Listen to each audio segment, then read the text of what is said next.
ఆంధ్రప్రదేశ్లో ప్రభుత్వానికి ఆర్థిక ఇబ్బందులు మొదలయ్యాయా అనేది ఇప్పుడు పెద్ద ప్రశ్న. చంద్రబాబు లాంటి ఆర్థిక నిపుణుడు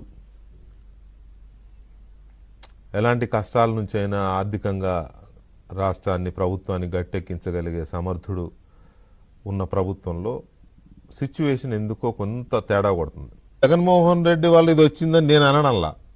జనవరి, ఫిబ్రవరి, మార్చి క్వార్టర్కి ఎంతైతే అప్పు దొరుకుతుందో ఆ అప్పు తీసుకొచ్చి ఇప్పుడు డిసెంబర్లోనో ఇప్పటి నుంచి వాడుకోవాలి. ఇక ప్రభుత్వం వైపు నుంచి చెబుతున్న ఇది సుమా, ఇది నేను చెప్తున్నది కాదు. ప్రభుత్వం వైపు నుంచి చెబుతున్నది ఏంటంటే జిఎస్టీ వసూళ్లు తగ్గాయి.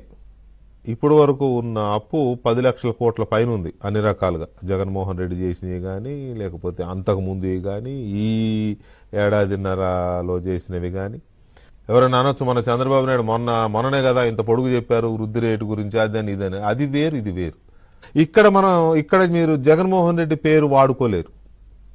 జగన్మోహన్ రెడ్డి పేరు ఎప్పుడు వాడుకోగలరు? మొదటి నెల, 2వ నెల, 3వ నెల, 4వ నెల, 5వ నెల, 6వ నెల, ఓకే. అప్పుడు లేదు కదా.